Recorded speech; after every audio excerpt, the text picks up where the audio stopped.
Good afternoon, everyone. Welcome to the Sunday, February 23rd edition of Talking Horses. Do not adjust your sets. This is not Andy Serling blew up the kids. I'm the Big A, Anthony Stabile. Andy is up at the old spa visiting mom, so I'll be joined shortly by the Racing Form's David Aragona to go over the Sunday card. Mandatory payout in the Empire 6 today, even though they hit it. One lucky person over 120,000 on Friday. Mandatory payout today. Something we're trying here in the winter. The next two every other week, every other Sunday. So March 8th and March 22nd, we'll be giving out the pool as well. Mandatory payout today in that Empire 6 on the 8-race card. It starts in race number 3. Play the Empire 6. Play along with David and I all day long, anywhere, any place, and any time over at Naira Bets. $200 100% deposit match up to the $200, and it's simple. When you want to use the promo code, just think of moi, the Big A. That's your promo code. Head over to nairabets.com for more details. App only today, Laurel Park, right down I-95 in Maryland. Bet $100, get $10 back. Again, app only. That's this Sunday today down at Laurel. And then, of course, less than 2 weeks away from the Gotham, one of my favorite races of the year. The Gotham Challenge is a handicapping contest Saturday, March 7th. $500 entry fee. I believe it's half to the prize fund, half to your bankroll.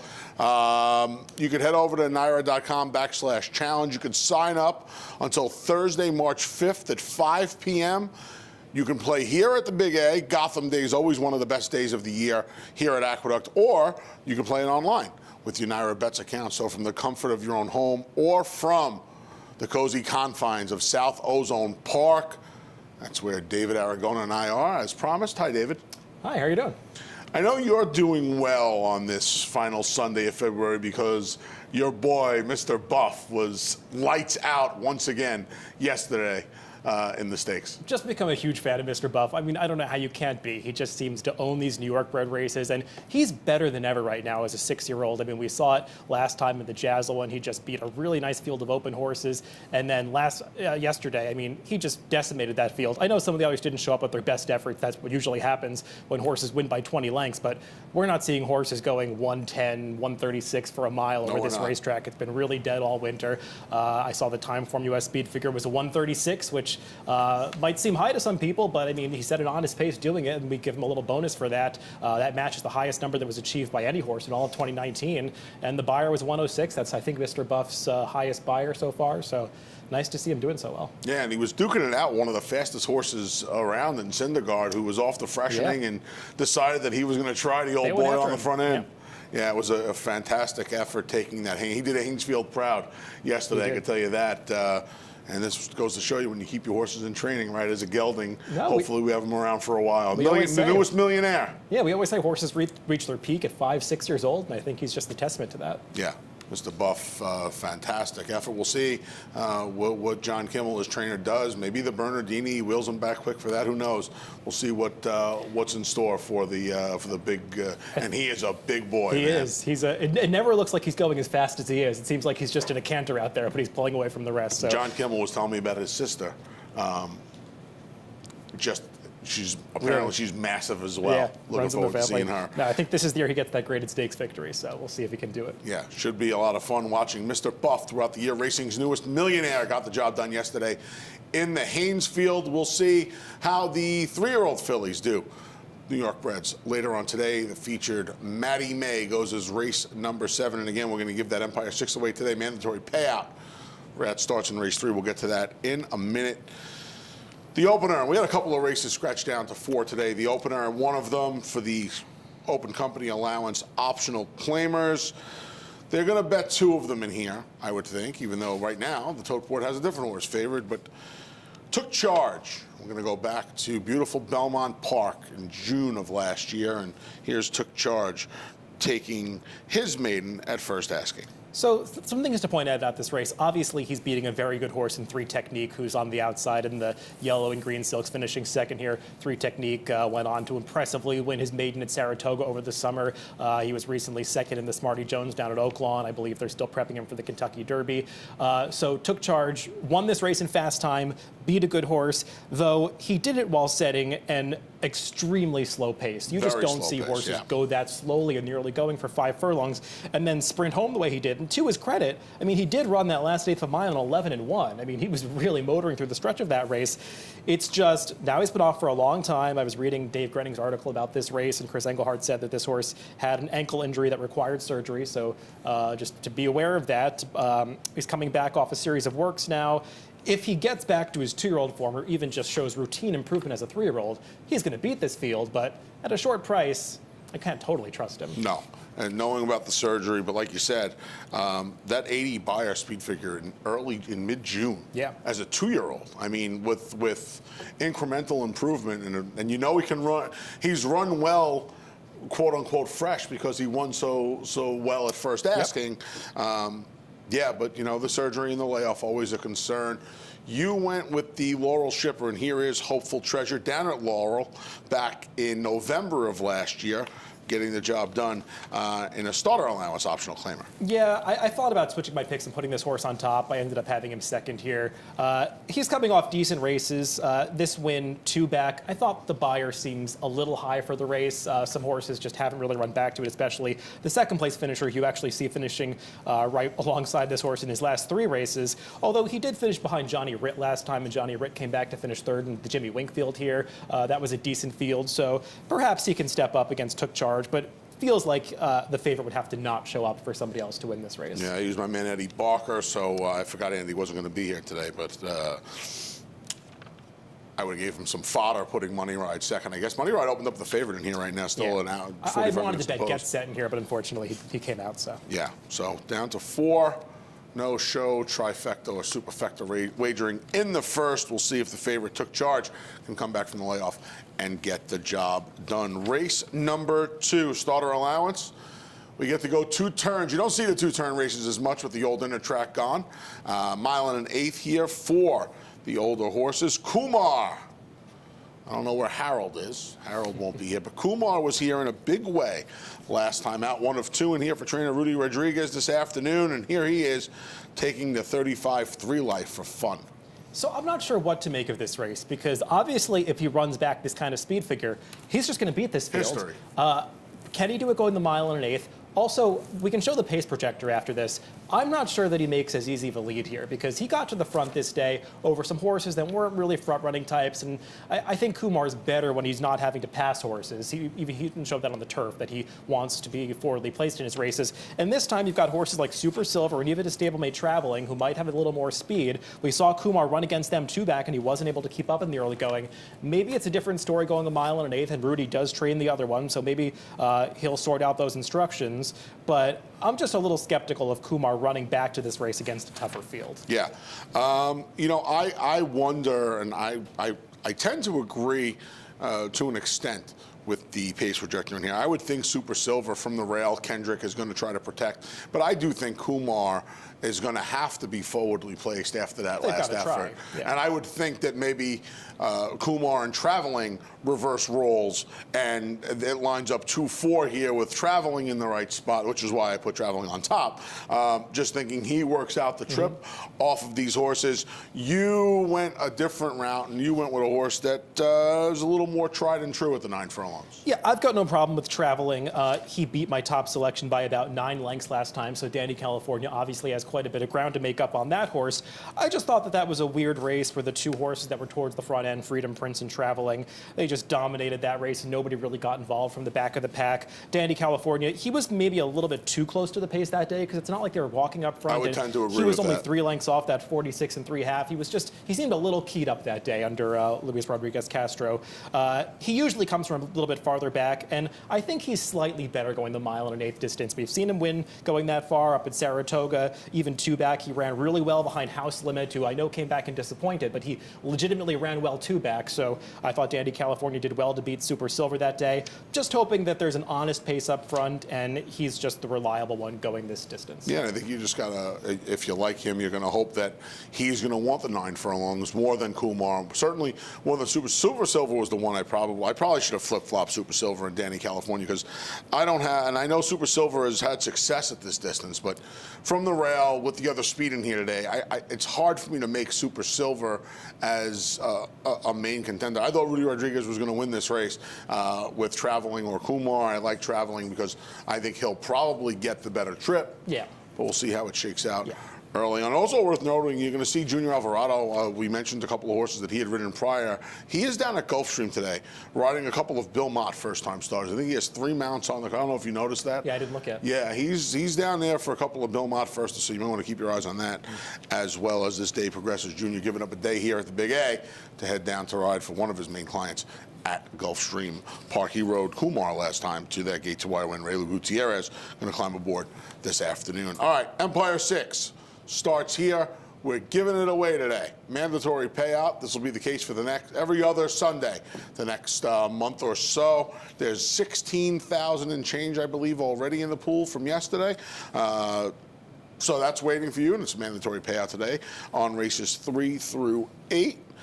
Puffery. Guy that makes the morning line around here is pretty sharp. It's this guy. Here's Puffery. Back on February 1st to kick off the month. And here's Puffery doing what she does best, and that's getting a check. Yeah, I mean, I think you could say that she's perhaps been in against some tougher fields than this in her recent starts, because she's been beaten twice in her last 3 by Hayfield, and Hayfield just seems to always have the numbers of fields like this at this nominators or 2 other than level. Though 2 back, she was supposed to be Forgotten Hero, who was just stopping, and Puffery couldn't go by her. She's got speed figures that say she's the horse to beat. She's been running well at this level. Just seems like she finds somebody to beat her, and at a short price, I just want to look for an alternative. Andy glowingly showed this replay yesterday for Bertranda. And he would show this replay every day if he could, because he loved Forgotten Hero the afternoon that she got the money. And Bertranda came back to win yesterday. She controlled on the front end. Effort. Yeah, that was a big effort yesterday, because let me take this call, tried her, and she just... I think she got a 94 buyer, believe it or not. Wow. Yeah. So she just batted her away yesterday. So Bertranda, that race 2 back. I think the biggest problem with Puffery, and look, I put her on top. The biggest problem with Puffery is she does not, when you look at her record, she's 2 for 22. She has 12 placings in the try, 5 seconds, 7 thirds. You feel like, though, you're right, David, she's kept some better company. You know, you look at Hayfield, you see Cash Offer, even the Mrs. Orb race. Yep. Mrs. Orb was on a nice little run at that point. She's just better. I almost feel like with the winter starting to wrap up, today might be the day for Puffery. And if it's not today, I don't know when it's going to be. Today's the day she's supposed to win, because there's no clear alternative to her, but that also means she's going to be a very short price, and I just don't want to bet horses like Puffery at short prices. Yeah, Sadie Lady to number 3. You have 3rd. I have a 4th. We have a stat for Rob Actress. This is a good stat. 38%. Rob's barn, the usual winter out of the Actress, Rob and his wife Brittany, his assistant, 38% with this stat, 27% at the meet. Yeah, when they get these horses going in good form, they typically stay in good form, and that might just be the case with Sadie Lady. My problem with her is she had all the best of it last time. She was the lone speed that day. That was a somewhat speed-favoring track. The rail might have been the place to be, too. The others were just a little bit lower class than her, and they found themselves chasing an unfavorable situation. This time, there's other speed in here. She's going to probably have to end up chasing a Will Away. I just think it's a different story for her, even though she seems in good form right now. Yeah, even Prairie Fire from the inside. I would think Jose Lascano. She's coming out of some pretty fast early fractions out of her last 3 races. I would imagine she's going to show some speed as well. Maybe it sets up for your top pick, Sunshine Gal. Have at it. So I'm going to represent for Andy Serling, who I know this I'm glad you said it and I didn't. I know this is one of his favorite horses. I'm sure he's going to lose a little money on this horse today anyway. So her last couple of races are not good. What I'll say, though, is she's just not a turf horse. I know she won that weak turf race at Saratoga a couple years ago, but that was because of the competition she was facing. They've tried turf since then. She's not a turf horse. 2 back, she was facing better company against Hayfield and Cash Offer. I didn't love the trip she got that day. She was just kind of always out of position. before that, I know she had run off the turf races, but those were decent fields. She was right there against Bertranda, 3-back. She wasn't that far behind Keptrue and Hayfield, Carrera Cat. She's got some decent dirt form from the past year. Now she's coming back off a layoff. This is the kind of horse that you wouldn't have been surprised if Michelle Nevin dropped her in for a tag off those poor efforts. And but she has. There's no tag attached here. She's got a really impressive series of workouts coming into this. I just wonder if maybe she's going back in the right direction for Michelle. And failed to mention it about Danny California in a second. Nota Barn heating up. Michelle's horse is certainly running a whole lot better the last, I would say, 2 or 3 weeks than they were at the beginning of the meet. Yep. Yeah, so listen, like you said, there doesn't seem to be a short price alternative to Puffery. Maybe you got to think outside the box and find a horse like Sunshine Gal. Will be a heck of a way to start the mandatory payout in today's Empire 6. Late pick 5 goes in race number 4. Scratch down to a field of 5. And Armament and Orpheus. Here they are, back on November 17th. They're going to run 1-2 in that order. Rob Atras again for Armament, first off the claim. My man Mikey Tenizzo has Orpheus. Maybe we're overcomplicating it by trying to beat Armament because this replay says that Armament's just better than Orpheus. I don't know. They claimed Armament over 3 months ago now. This is not the kind of horse where you claim him and look to not run him during the winter time. This is the kind of horse you want to run back during the winter at Aqueduct. So something went wrong. I didn't send in this stat because I don't know why. I just missed it. But 75 to 150-day layoffs for Rob Atras. He's 0 for 10. This is not a good layoff barn. Especially when you combine that with, I'm sorry to interrupt, but what you just said. When you have these horses that are hanging around the bottom levels of the claiming ranks, and they're going good, and look, both he and Orpheus are going good. The difference is, how many times has Orpheus run since that race? What, like 4 or 5? That's what I mean. Yeah, no, I mean, he's just a machine, Orpheus. And the thing that you know about Orpheus is that he's going to show up with his good effort, regardless of the pace situation, regardless of the competition. He just seems to always run the same race. He doesn't always win them, but he's always there at the end. And Armament's not totally trustworthy. His task is made easier by the fact that 3 to 13 scratched, because I think Armament's better when he makes the lead. Agreed. So that's going to help him a little bit. I just don't totally trust him to show up with his best effort. No, you have too fast a pass in there. And truth be told, when Orpheus won 3 starts back, Eric Cancel put him on the lead. Now, Armament's faster, but it's not like he has to be completely out of it in here. It could just, he could be right, he could be lapped onto him. And, you know, like you said, he has literally run 4 times. This is going to be his 4th start since that November race against Armament. I think that gives him the edge. I mean, very, very hard to see someone either the 2 of them winning. The other thing about Orpheus is that his last race was the best race of his career because Shadow Rider got back into good form and he tried really hard to hold that horse off. He was really game to the wire. It's not like that was some hang job by Orpheus. He really tried that day. And we've seen some $25,000 claimers here this winter that have been suspect, to use to be nice about it. Those last 2 $25,000 claimers, they were $25,000 claimers. Those were horses that were dropping in and horses that had run much higher in the last 6 months. Yeah, I'd be very surprised. I think Armament's going to be the favorite. I think you got it right, but and I'd be surprised if one of these 2 didn't win. But I am definitely on the side of Orpheus, like you. This afternoon, that kicks off the late pick 5. Late pick 4 goes in race 5. $25,000 New York bred maiden's going to go a flat mile out of the chute in here. Yeah, we have the same 4 numbers, just in a little bit of a different order. I don't have a whole lot to say about this race, frankly. I mean, I really just went in the obvious direction and took the Linda Rice trainer change. Now and again, I don't love his form. It will be hard to love the form of anybody in this race. But look, it's just a significant trainer change. The horse is getting Jose Lezcano. I looked up the stats here. I didn't send them in because it's not really a positive ROI, but Linda Rice does win at 33% first off a trainer switch with maidens on the dirt. So she gets the job done with these horses. He's probably going to be overbet. I just think he's the most likely winner. Yeah, I think it's him. I'm a sucker for the kitchen sink. Galloway gets the blinkers on, fresh gelding. Jose opts to ride now and again for one of his main clients in Linda Rice, and Manny Franco, more than capable of placing a 5-win day. Congratulations to Manny Franco. That was a heck of a feat yesterday. He didn't even get to ride Mr. Buff, and he won 5 on the card. I think he was aboard Bertranda, though, right? I believe he was aboard Bertranda. But yeah, I mean, there's really not much to say in here. This is probably some machination of 3, 5, and 6. 518 again. Lezcano rode 518 and Galloway Empire winds up on now and again. Not surprised with Linda taking over the reins, literally and figuratively. But I guess 5:18, stretching out, son of Ghost Zapper out of a Tiz now mare. The miles should help, and second time out a little improvement should put him right there because, quite frankly, there's not a lot to beat in here. Yeah, the funny thing is 5:18 actually broke on top last time, and then he just steadily dropped back. They were riding him. He just didn't have a whole lot of speed down the backstretch. Seems like the kind of plodding horse that might do better going longer, but he might just be too slow to compete, or even if he does do better. I agree. I mean, Galway Empire was in just a pitiful field last time, but this is not a great field either, so I guess he could step up. And talk about hot barns. Danny Gargan has started the meet hot. He continues to be hot. Playwright, he did something yesterday that I never thought I'd see. Playwright won 2 in a row. So, Playwright was ahead of Carthon early in that race. That was surprising. That was very surprising. Yeah. They both ran well yesterday. I mean, Carthon actually made up ground for the first time in his life yesterday. No, I thought it was actually a good ride to keep him off that supersonic pace. Yeah, I agree. Race number 6. This one's down to a field of 4. We're going to do something I never thought I would say we're going to do on this program. We're going to Mahoning Valley, everyone, for Ryan's Cat.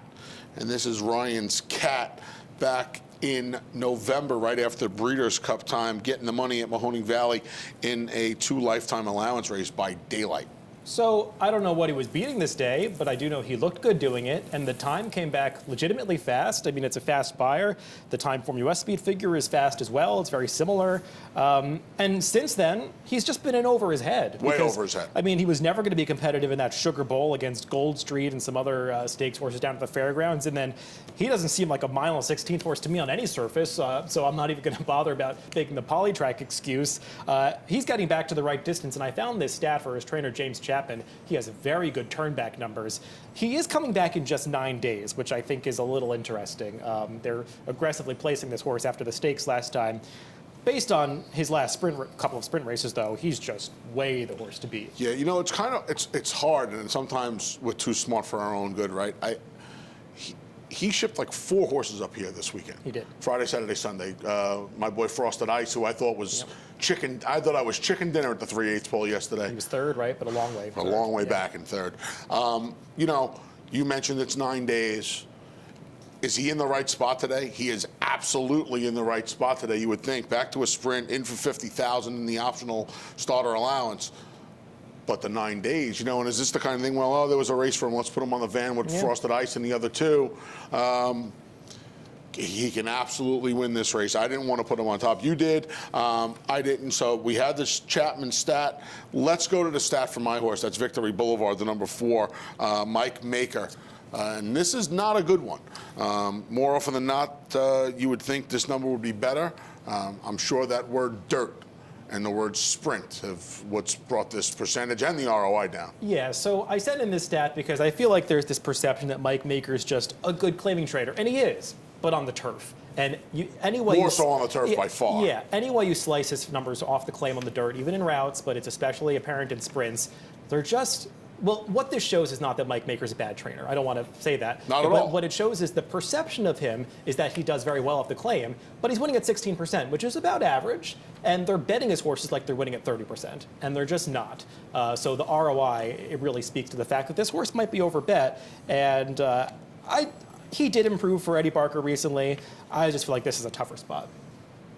Yeah, I don't disagree. I just wanted to take an alternative to the favorite. I think Ryan's Cat is going to be a heavy favorite. I think he should be. Yeah, I do. You have Dan the Man Can second. I would have had him third before the scratches. Yeah, I don't have a whole lot to say about this race after scratches. Dan the Man Can, he's been in decent form, still in the Barker Bard. I thought Microscope, who beat him last time, has really improved, but yeah. All right, let's get to the feature. The race 7 goes as the Maddie May today, a flat mile for the 3-year-old fillies out of the chute here. We have a field of 5, and oddly enough, we're going to be able to see all 5 of them in just the 2 replays that Davis sent in. Here is Ice Princess. She was coming off a layoff from the Frisette when she finished 4th in that Grade 1 behind Wicked Whisper. Frank's Rocket made her return to the races, a winning one yesterday down at Gulfstream Park. And here is Ice Princess. Not a great start for the 1 to 2 favorite on this afternoon. Yeah, she broke about a length and a half to 2 lengths slowly.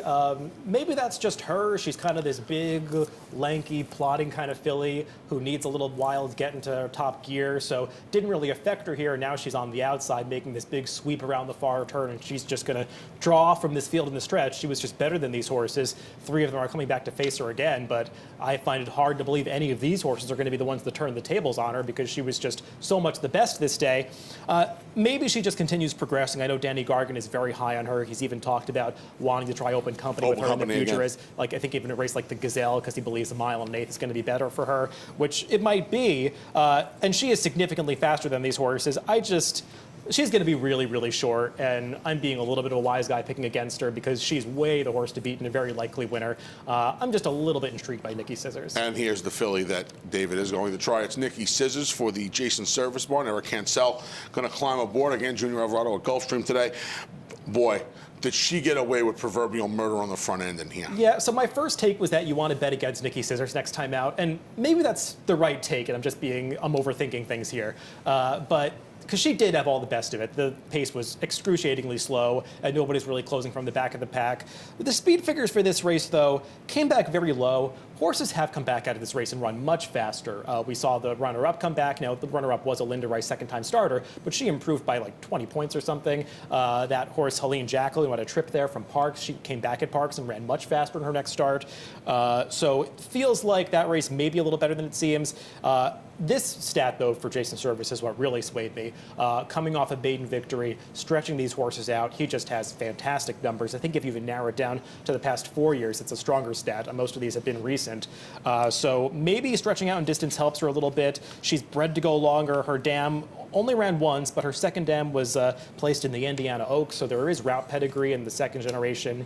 Just feel like maybe she's not going to make the lead here because that's other speed in this race, but she could get a stalking trip, and she would be the main rival to Ice Princess. She's got to improve to take down the favorite, though. Yeah, she's going to have to stalk in here, right? You would think that Courageous Girl or Maya Waya, they're faster. They're just faster than her. She's going to have to stalk. Yeah, you know, I thought it was going to be very tough to beat Ice Princess.